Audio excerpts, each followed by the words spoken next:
Hi everyone. Hello. Welcome to Siblings Banter, our episode 2 about why you should look at moving here. I would probably talk about my What's experience. here? Yeah, why should I move? Why should I leave my beautiful country and move here? So, yeah, what's your advice to someone who's looking at moving here?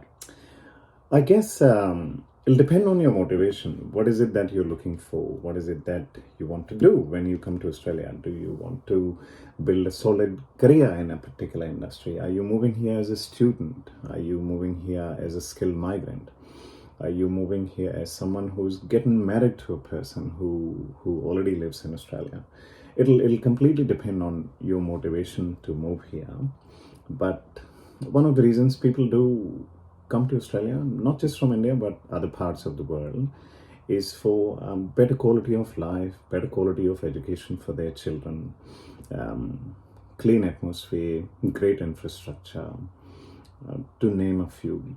Opportunities are plenty in terms of jobs. If you are currently not working, it's not that you don't or can't find a job. If you really work hard and if you're really willing to apply yourself, finding a job is not a problem in Australia. It's got a good governance. It's a democratic system. Australia is a wealthy country, a reasonably wealthy country. We do have quite good financial reserves that put us in top 10 countries in the world.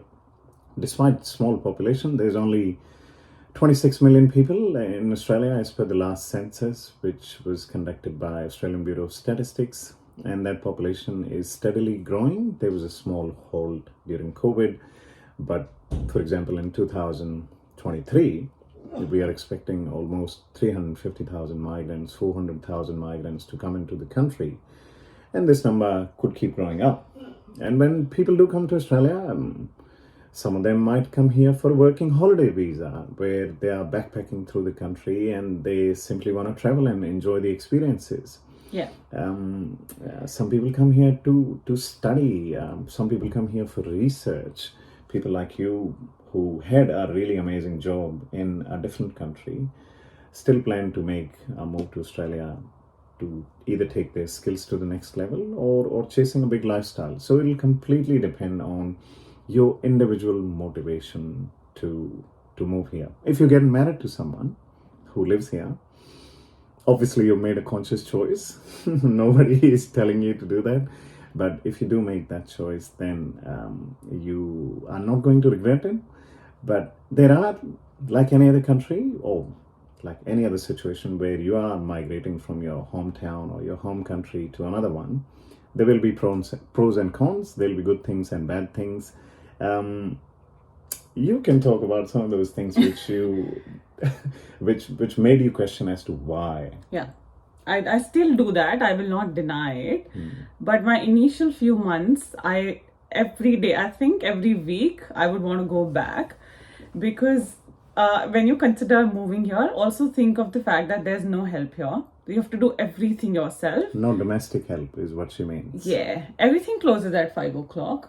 No, not really. But yeah, get organized, get to the shops before 5. Everyone else does it here. Yeah. But yeah, that's one of the disadvantages. So if you're used to living in India and you're used to ordering food at 11 o'clock on Zomato or whatever else, and food comes to your house in 15 minutes, not gonna happen. Yeah. Not the place to do it here. Yeah. So make sure that you are setting your expectations really low when it comes to ordering food from outside. It's also about the taste of the food. If you want to have something interesting Indian, please make it at home. Well, it depends on the restaurant. Like I mentioned in my previous video, I was a trade qualified chef for a long time. So the take in my household is that why should we go out and waste money if food tastes better at home?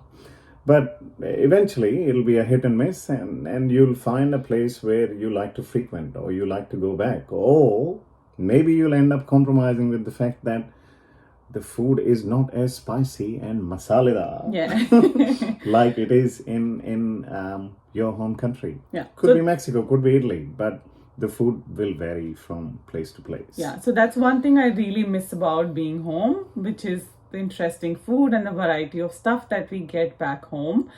Also, access to apps like Blinkit, where you can just order a grocery and it'll arrive in less than 10 minutes. That's another thing that I miss the most. Yeah, we don't do that here. I do know there were a couple of startups in Melbourne and Sydney who tried to do this.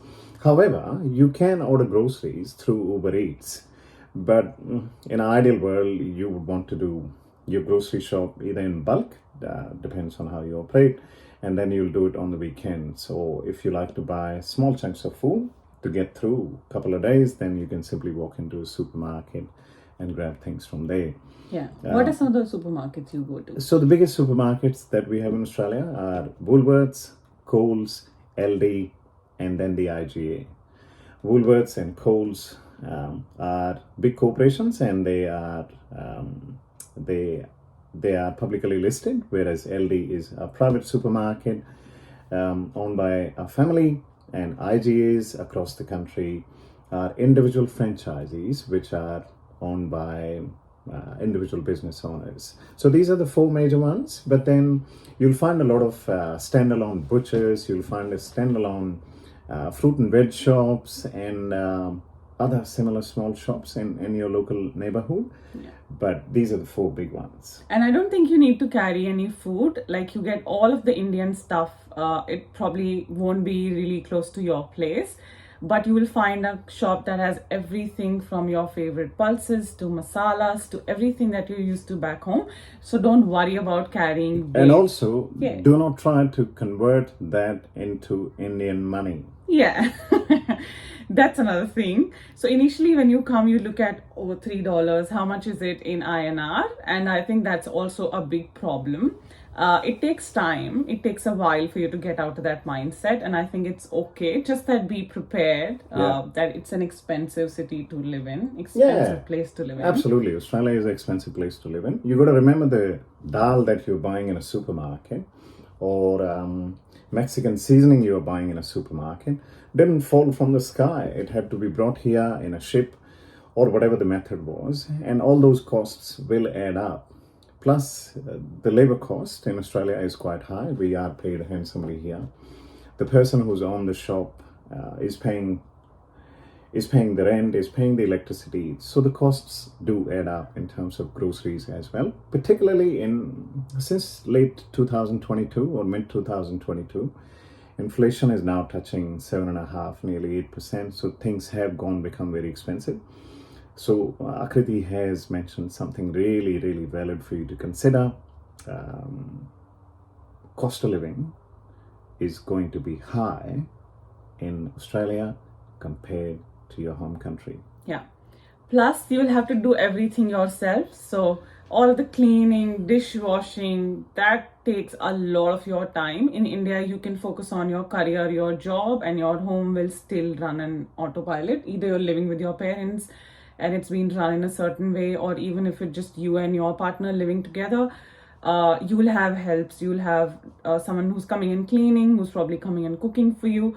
Here you have to do everything by yourself, and it takes a lot of physical effort. Yeah. So that's why it's also important to learn everything before you rock up to the country. So learn how to cook, learn how to clean, learn how to organize yourself. It's not just household tasks you have to worry about. If you're a student, you might have commitments at university. You might have commitments with the immigration department. You might have to pay your own bills.